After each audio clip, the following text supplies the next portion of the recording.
This is a review for the Tycka TK206C ETTL flash. I was looking around Amazon for the cheapest ETTL flash for Canon, and I found this cheapie for $25.99. I thought $25.99 was cheap from Tycka Direct, but then I saw this $7.99 price tag from Best eStore, and this other $7.99 price tag from eShop Direct. Mind blown! This flash is actually a rebranded Triopo TR-982 Mark III. Here's the Triopo TR-982 Mark III on AliExpress for significantly more. Here's a Gikoto Nikon version on Amazon, as well as an Etsy branded one, but again way more than the Tycka branded version. According to Tycka, this is compatible with all Canon cameras with a standard hot shoe mount.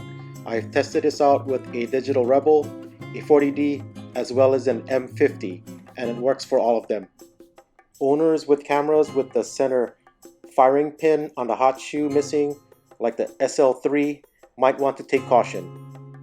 Further, the Tycka TK206C series has a powerful flash with a high guide number of 58, which matches it with the 580EX series from Canon. Additionally, this flash is ETTL and ETTL2 compatible, and also has manual, strobe, flash triggered slave modes, as well as 2.4 GHz slave and master modes. The wireless 2.4 GHz range is rated at 100 meters or 300 feet. Additional features include rear curtain sync, which I confirmed works off camera, high speed sync down to 1/8000th shutter speed, which I also confirmed works off camera, power adjustments down to 1/128th in 1/3 stop intervals, 3-stop flash exposure compensation, flash exposure bracketing, auto and manual zoom range from 18 to 180 millimeters.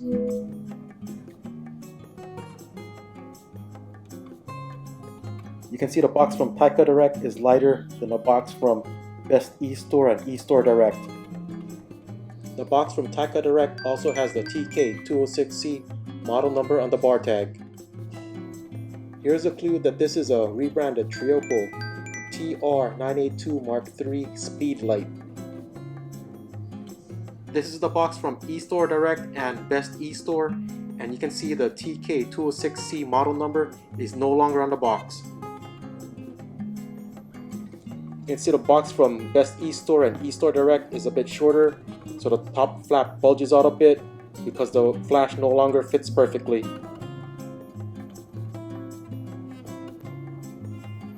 This flash comes with a nice carrying case along with a dummy G4 trigger with battery, a hard diffuser, instructions, and this mini stand.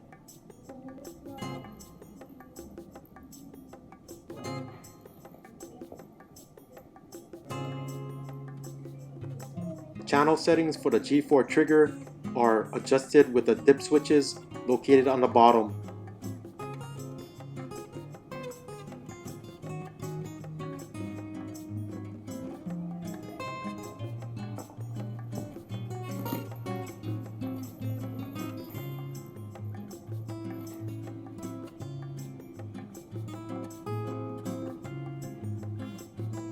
Behind this flap is an external PC sync port, as well as a Canon-shaped port for external batteries. Power requirements are 4 AA batteries. And you can store an extra set of batteries on the bottom of the case. Attaching the hard diffuser is made easier by attaching it in this fashion.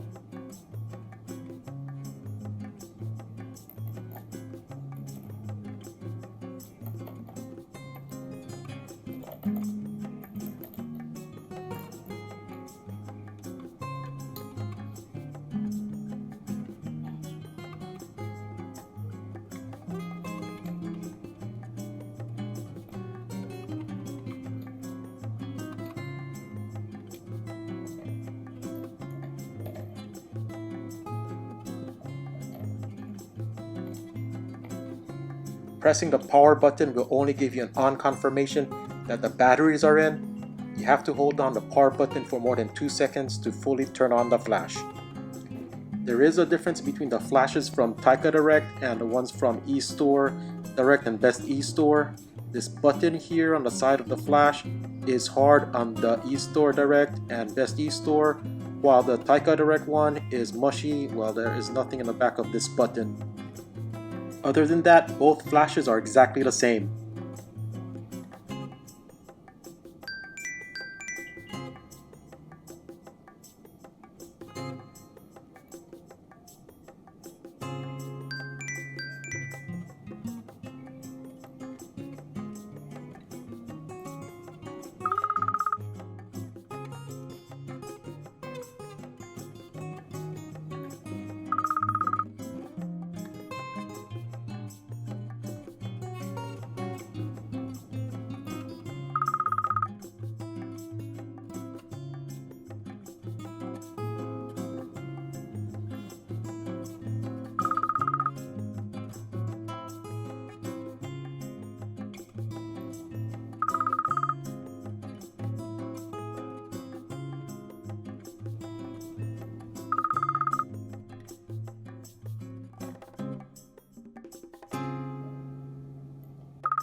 The mode button toggles between TTL, manual, and strobophobic modes in radio off and radio on modes, as well as master and slave modes.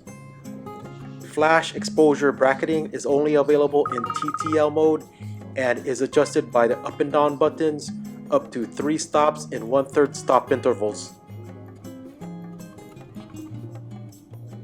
In TTL mode, the left and right buttons adjust flash exposure compensation up to 3 stops in 1/3 stop intervals.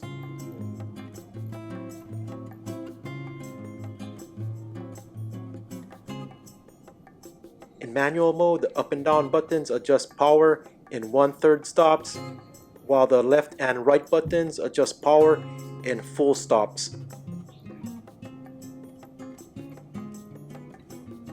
In strobophobic mode, you can adjust power from 1/128 to 1/4, while you can adjust frequency from 1 Hz all the way up to 199 Hz, while the number of flashes is limited to 2 for 1/4 power, 4 for 1/8 power, 8 for 1/16 power, 10 for 1/32 power, 20 for 1/64 power, and 40 for 1/128 power. Use the left and right buttons to adjust power while in strobophobic mode, while pressing the center button toggles between adjusting frequency and number of flashes.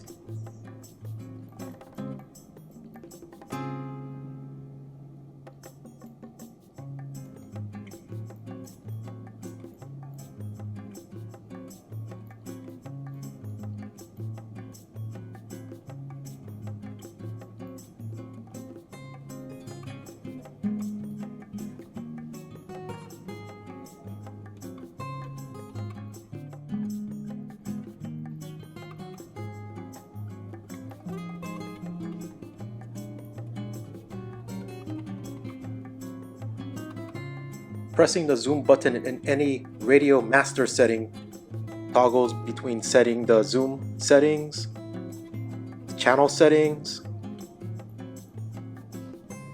master flash on and off,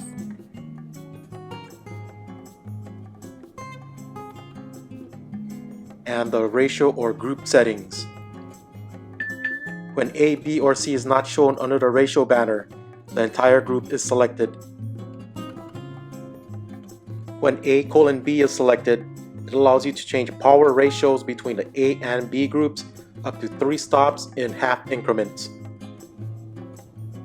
Selecting A:B, C adds a third group which is independent of the A:B group. The C group is intended to light backgrounds.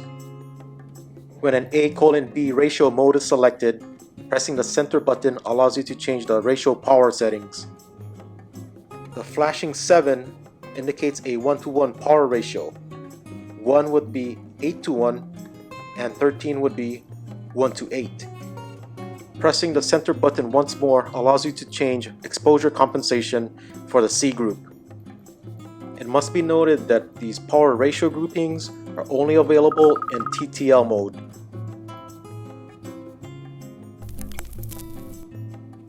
For slave mode, pressing the zoom button allows you to change the zoom, assign a channel, and assign a group. The selected parameter will be flashing, and pressing left or right will change the settings.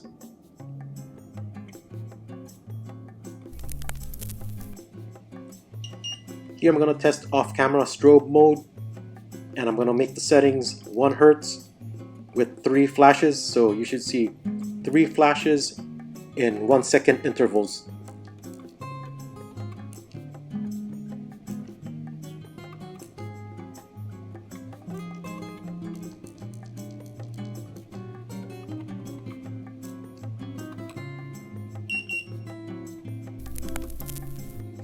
On camera, the flash doesn't have distance readings but does have aperture readings.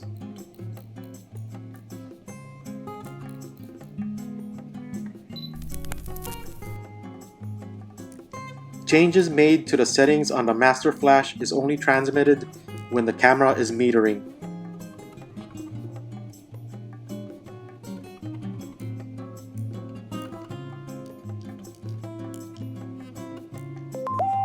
Here you can see high-speed sync is possible off-camera, but one shortcoming is that the zoom settings are not changeable remotely.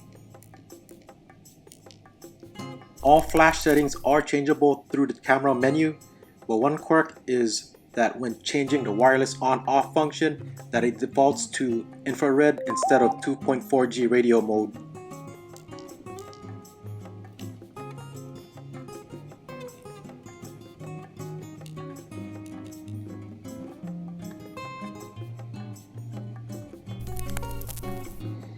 Here's a demo of off-camera high-speed sync.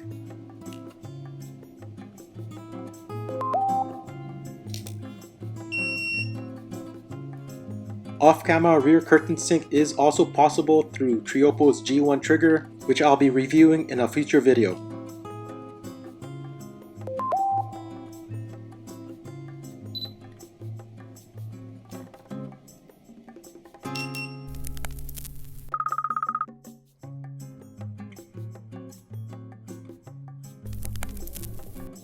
Anyway, the rest of the video is going to be me testing out the TTL settings. I found TTL performance outstanding, on par with my Canon 470 EX-AI. If you find your shots in TTL mode is being blown out, the flash cannot adjust below the 1/128 setting. So either move the flash back or adjust your camera settings. One way to rule out your equipment is to change the settings from TTL to manual and change power to 1/128s and compare the shots. Overall, I'm quite happy with the flash. It's really comparable to my old 580EX. The only real complaint I have is that the battery door is kinda flimsy. A couple of my flashes have already lasted a couple of photo shoots, and we'll just have to see how long these buggers last. At $25.99 and $7.99, I've got 14 of these, so even if a couple does go out prematurely, I can't really complain.